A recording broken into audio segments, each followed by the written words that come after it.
Merhaba arkadaşlar, kanalıma ve mutfağıma hoş geldiniz. Hepinize hayırlı Ramazanlar diliyorum. Ramazan deyince akla gelen ilk tatlı güllaç ve yapımı oldukça da kolay olduğu için gerçekten çok da talep gören bir tatlı. Sütlü tatlı severlerin beğeneceğine emin olduğum bir tatlı. Eğer hala denemediyseniz birlikte yapalım istiyorum ve hemen tarifime geçiyorum. Öncelikle ağzı geniş karnıyarık tenceresi mümkünse şöyle genişçe bir tencerenin içerisine 2 litre sütümüzü alıyoruz. Sütümüzün üzerine 2,5 su bardağı toz şekerimizi ilave ediyoruz.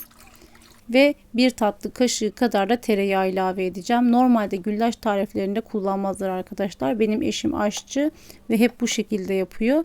Ben de ondan alıştığım için bu şekilde yapıyorum. Tadını da lezzetini de gerçekten arttırıyor arkadaşlar. Mutlaka denemenizi tavsiye ederim. Tüm kaynarken diğer taraftan ben de iç malzememi kavuruyorum. Bir avuç fındık, bir avuç cevizimi aldım, kavurdum. Siz istediğiniz malzemeyi kullanabilirsiniz. Yer fıstığı bile kullanabilirsiniz arkadaşlar. Tamamen tercihe kalmış. Ben şöyle hem fındıklarım kabuklarından ayrılsın hem de biraz kıtırlığı artsın, süte girdiğinde yumuşama yapmasın diye kavurdum. İlla kabukluyken kavurmanıza gerek yok arkadaşlar. Normal şekilde de kavrulmuş fındığı da son bir kavurursanız gerçekten güllacınızın içerisinde çıtır çıtır taptaze lezzetini alacaksınız. Bunu belirtmek isterim. Ve sütüm yeteri kadar ısındı. Karıştırıyorum içerisinde erimemiş şeker kalmasın diye ve hemen tepsimin içerisine birkaç kepçe sütümden döküyorum arkadaşlar. Bu arada sütümüz sıcak olacak ama kaynar aşamada olmayacak. Böyle yoğurt mayalamadan biraz daha sıcak olacak arkadaşlar. Çok kaynar olursa güllacımızı hemen eritecektir ve gerçekten kötü olacaktır. Sonuç soğuk olursa da güllacımız sert kalacaktır. O yüzden böyle elimizin dayanabildiği sıcaklıkta olmasına dikkat edelim. Aşırı sıcak yapmayalım arkadaşlar. Şöyle güllaç yapraklarımızı ikiye bölüp yarısını tepsimin içerisine alıyorum. Bu arada parlak tarafı hep bize bakacak. Mat tarafı altta olacak arkadaşlar. Bunu da belirtmek isterim. Ben ilk katını böyle tepsimin içerisinde ısladım. Tercih edenler tamamını bu şekilde de yapabilirler. Ama ben genelde ısıttığım sütün içerisine güllaç yapraklarımı daldırıp bir süt banyosu yaptırmayı tercih ediyorum. Böylece tepsinin içerisine de koyarken işimiz kolaylaşıyor. İstediğimiz şekli veriyoruz ve yumuşatıyoruz. Böyle çok daha pratik oluyor. Ama dediğim gibi tamamen tercihe bağlı. Ben iki yöntemi de göstermek isterim.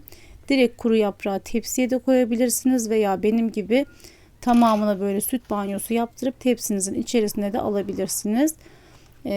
Toplamda ben 10 yaprak güllaç kullandım, 300 gram. 5 yaprağını dizdikten sonra arasına iç malzememi koyacağım.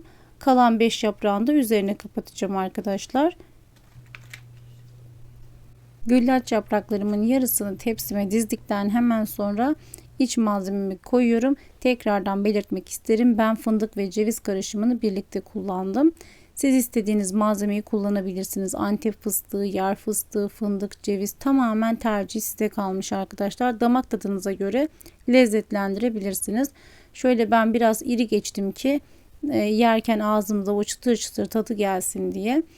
Kuru yemişlerimi döktükten hemen sonra tekrardan güllaç yapraklarımı aynı şekilde üzerine diziyorum arkadaşlar. Kalan bütün güllaç yapraklarımı bu şekilde diziyorum. Arzu ederseniz arada böyle kepçeyle üzerlerine sütle gezdirebilirsiniz. Ama çok da şart değil. Zaten bütün güllaç yapraklarını ıslatıp dizdikten sonra kalan sütümüzü tepsimizin üzerine dökeceğiz arkadaşlar. Tercihen ara ara böyle ıslayabilirsiniz. Bütün güllaç yapraklarımızı dizdikten sonra şöyle tepsimizi önümüze alıyoruz ve kalan sütümüzün neredeyse tamamını üzerine tek seferde gezdiriyoruz arkadaşlar. Bu vesileyle bütün güllaç yaprakları sütü çekmiş olacak.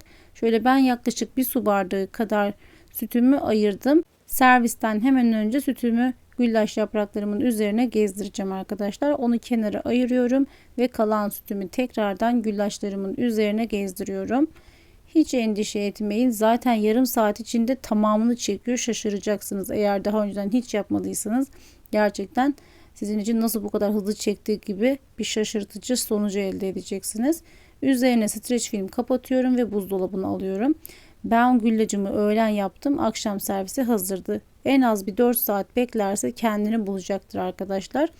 Şöyle yaklaşık 5-6 saat beklettim ve servise geçiyorum. Servisten hemen önce kalan sütümü üzerine gezdiriyorum ve şöyle yaklaşık bir yemek kaşığı kadar da gül suyunu gezdiriyorum. Sütünüze de karıştırabilirsiniz arkadaşlar. Ben en son üzerine döküyorum. Şöyle güllaçlarımı porsiyonlamaya başlayacağım. Ara ara da bıçakla kenarlarını ayırıyorum ki sütün tamamı her tarafa eşit bir şekilde dağılabilsin. Yumuşaklığı her tarafa eşit verebilsin diye şöyle tekrar tekrar kestiğim yerlerden gezdiriyorum arkadaşlar bıçağı. Ben üzerine süslemek için çilek kullandım. Siz vişne, yaban mersini, sadece böyle üzerine antep fıstığı falan da gezdirebilirsiniz. Tamamen tercihi size kalmıştır. Evde bulunan malzemelerle değerlendirebilirsiniz sunumunu, ama böyle üzerine renkli bir şey istiyor arkadaşlar. Güllaç zaten beyaz olduğu için onu böyle lezzetli görüntüsünü arttıracak bir dokunuş istiyor. Şöyle tabağıma da aldım. Üzerine de biraz süt gezdiriyorum ki üzerinde herhangi bir kuruluk oluşmasın diye. Bu arada videomuzun sonuna geldik arkadaşlar. Son bir hatırlatmayla veda etmek istiyorum. Kanalıma abone olmayı unutmayın. Destekleriniz benim için çok değerli. Görüşmek üzere.